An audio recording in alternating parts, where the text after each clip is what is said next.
don't beat yourself up, and also realize that the truth that you're in right now is the truth that you're in. It doesn't make it right or wrong, true or false.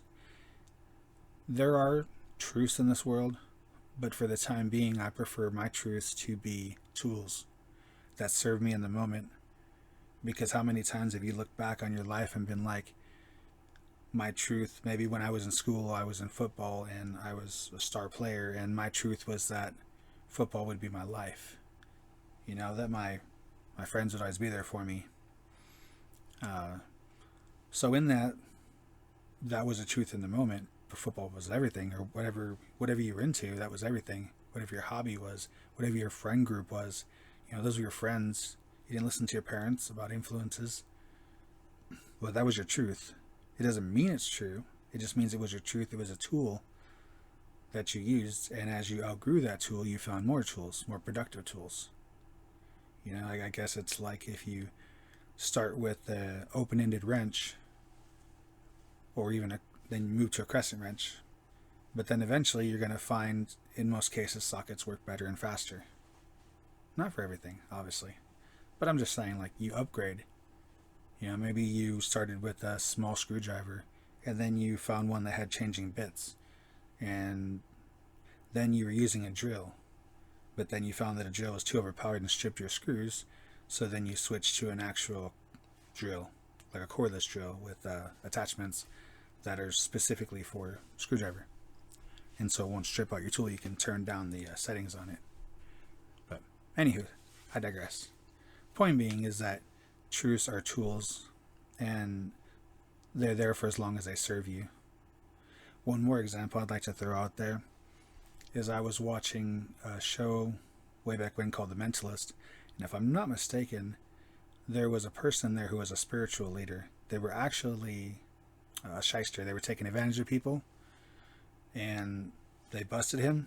But I watched that and I was thinking, even back then, early in my spiritual life, that even though that person used information to take people's money, I'm not saying that's right, but what I'm saying is the people he helped that he didn't charge, like, he was putting information out there. He read it out of a book, and he read these books, and he just passed on the information he read.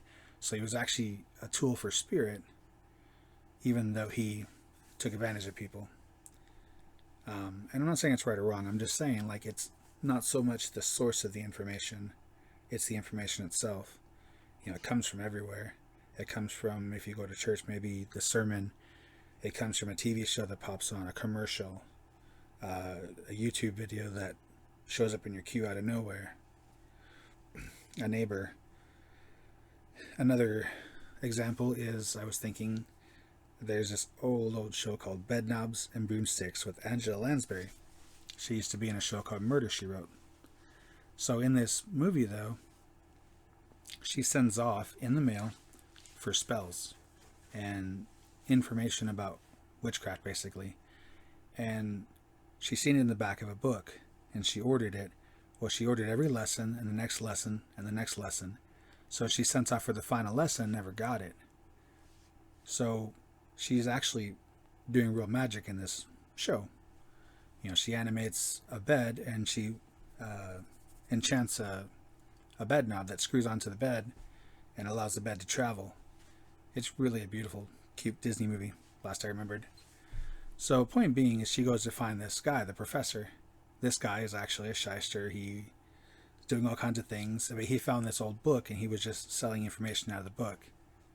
So again, it's another situation where this person didn't know he was being used as a tool for, in this case, witchcraft. But for spirit is what I'm trying to get at, is that things work mysteriously, and you can't always look at the source.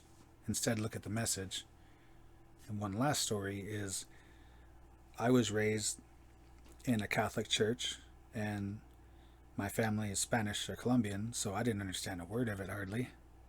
And when I was about 6 or 7, I went to live with my mom. My parents were divorced, and she was Lutheran. And then when I moved down here to Oklahoma, Assembly of God is, I think, what the church was.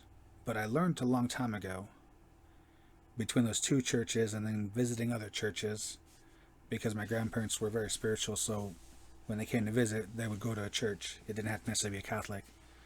But I understood that when I went to a church, it was about the information and about how it felt to me, what resonated, and what didn't resonate, it just wasn't for me.